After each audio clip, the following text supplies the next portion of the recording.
lakini kuna ufafanuzi mzuri sana kuhusiana na sunna ya tarkia. Lakini mara nyingine hawa watu lazima uende nao kwa mujibu wa akili zao na maarifa yao. Wao ukiwatajia mara Ibn Taymiyyah akasema, mara sijui Ibn Qayyim, kwanza hao mawahabi kwanza hata wajui mawahabi maana yake. Inaonekana pia kusema wahabi maana yake pia hawajui nini.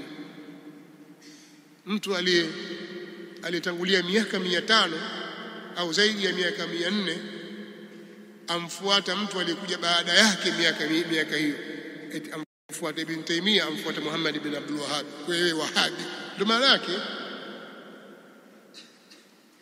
Sasa ni lugha za ajabu hizo, lugha za ajabu. Kwa hilo tunalazimika sisi mara nyingine kuwasomea maneno ya wanawazuoni ambao wao wanawakubali na sisi tunawakubali, na wao hawana shaka juu yao katika kuyathibitisha haya. Na sisi siku zetu tunasema pia al-ulama, yani kalamu al-ulama la yuhtaju bih walakin yuhtaju lah, au la yustadallu bih walakin yustadallu lah, yani lahu. Maneno wanawazuoni sio hoja yenyewe, hasa katika mambo ya khilafu sio hoja, lakini hutakiwa hoja na yanafafanua hoja. Kwa maneno yakijengwa katika msingi wa ilmu na hoja ni hoja, na badala ya kutanguliza akili yako wewe kama si kutanguliza kauli zetu na rai zetu juu ya aya wa hadithi, makosa. Lazima tuwe na muongozo wa ahlul ilm, na huo muongozo wa ahlul ilm si kila aliyesema katika kauli fulani basi kauli yake kuchukuliwa, hasa katika masaili khilaf. Kama wewe umechagua mwana wa chuoni huyu na mimi nimemchagua huyu, huyo uliyomchagua ana hoja yake ipi? Ailete. Sasa al-Imamu Ahmad bin Muhammad bin Ali bin Hajar al-Haytami, ambaye ni mwanachuoni mkubwa katika madhehebu ya Shafi'i, bali aliwahi kuwa mufti wa Makka pale wa Shafi'ia pale Makka, amefariki mwaka 974 Hijiria. Yeye anaitilia nguvu sunna hii tuliyoitaja, na maneno yake nitakuja kuyanukuu mara nyingine kwenye sehemu nyingine, ushahidi wa kuvunja hoja za huyo shekhi anaitwa al-Alim al-Allama. Leo nitachukua sehemu katika maneno yake. Baada ya kutoa maelezo marefu, akasema yeye alikuwa atoa ufafanuzi kuhusu maneno ya Umar radhiyallahu ta'ala anhu aliposema ni'matil bid'atu hadhihi. Akaeleza aliyoeleza kuhusu masala ya kugawanyika bid'a, lakini yeye akasimama katika msimamo unaosema wakadha ma tarakahu sallallahu alayhi wasallam ma'a qiyam al-muqtadi yakunu tarkuhu sunnatan wa fi'luhu bid'atan madhmumatan. Wakadha ma tarakahu sallallahu alayhi wasallam, na hukumu ni hiyo hiyo kwa yale aliyoyaacha mtume sallallahu alayhi wasallama, pamoja na kuwepo sababu, pamoja na kuwepo haja iliyohukumilia au iliyopelekea kutendwa kwake, inakuwa kuacha ndiyo sunna. Yakunu tarkuhu sunnatan, kunakuwa kule kuachwa kwake ndiyo sunna. Wa fi'luhu bid'atan madhmuma, na kutendwa kwake au kufanywa kwake ni bid'a yenye kusemwa vibaya. Wakati alitaja mfano, ala tara anna as-sahabata wat-tabi'ina lahum biihsan ankaru al-adhana li ghayri as-salawati al-khams kal-eidain wa in lam yakun fihi nahyu. Hivi huoni kwamba maswahaba walipinga? Kwani wewe huoni kwamba maswahaba na wale waliofuatia radhiyallahu anhum, waliofuatia wao kwa wema, huoni namna walivyopinga kuleta adhana katika isiyokuwa swala tano, kama vile kuadhini kwa ajili ya swala ya Idi, ijapokuwa hakuna makatazo, hakuna aya iliyokataza. wakarihu istilama ruknaini shamiyaini, na wakaona ni makuruhu kuzigusa nguzo mbili za upande wa Sham katika al-Kaaba. Wassalati aqiba as-sa'i au wakarihu as-salata aqiba as-sa'i baina Safa wal Marwa, wakawa wanaona ni makuruhu vile vile kuswali baina wakati ya sa'i,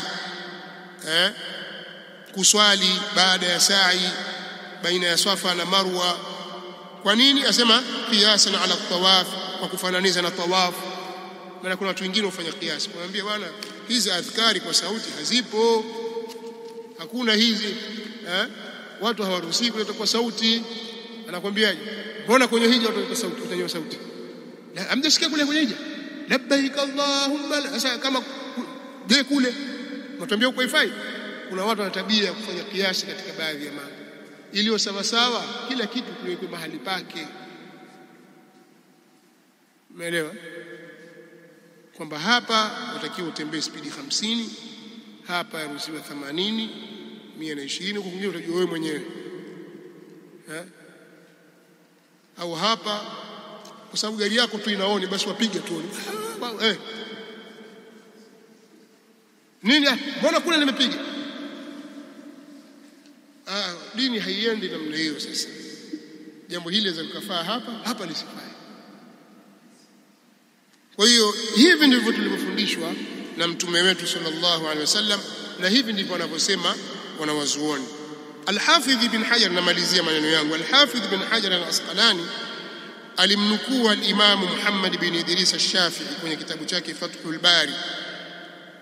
Wakati al-Imam Shafi'i Muhammad bin Idris alipokuwa akimjibu mtu mmoja aliyekuwa akijuzisha kugusagusa kwenye kila kona ya al-Kaaba kwa hoja ya kwamba hakuna kitu cha kupuuzwa, kwani imekatazwa, hakuna kitu cha kupuuzwa katika al-Kaaba, al-Imam Shafi'i rahimahullahu ta'ala akasema bi anna lam nada' istilamahuma hajran lilbayt, kwamba sisi hatukuacha kuzigusa hizo kwa sababu ya kuipuuza au kwa sababu ya kuihama al-Kaaba. Wa kaifa yahjuruhu wa huwa yatufu bihi, vipi atakuwa mtu huyo ameipuuza al-Kaaba na ili hali anaizunguka hiyo al-Kaaba, anaifanya tawafu.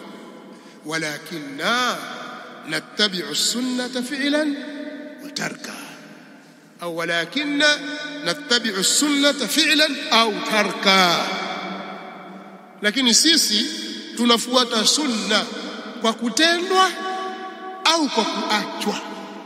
Kile kilichotendwa tutatenda na kile kilichoachwa tutaacha. Soma kwenye Fathul Bari juzuu ya 3 ukurasa wa 475. Fathul Bari tu. Hao jamaa wajue pia wakubali kabisa hata na madhehebu na kauli za maimamu wao. Mimi Shafi lakini hamna chochote. Hawajui, ndio maana nasema akaleta sunna tarkia ujanja vipi? Imam Shafi asema haya na kwenye Fathul Bari ambayo wewe unayo. Sasa wewe angalia kusoma si tamrini si sallam Saudi, waacha kusoma Fathul Bari.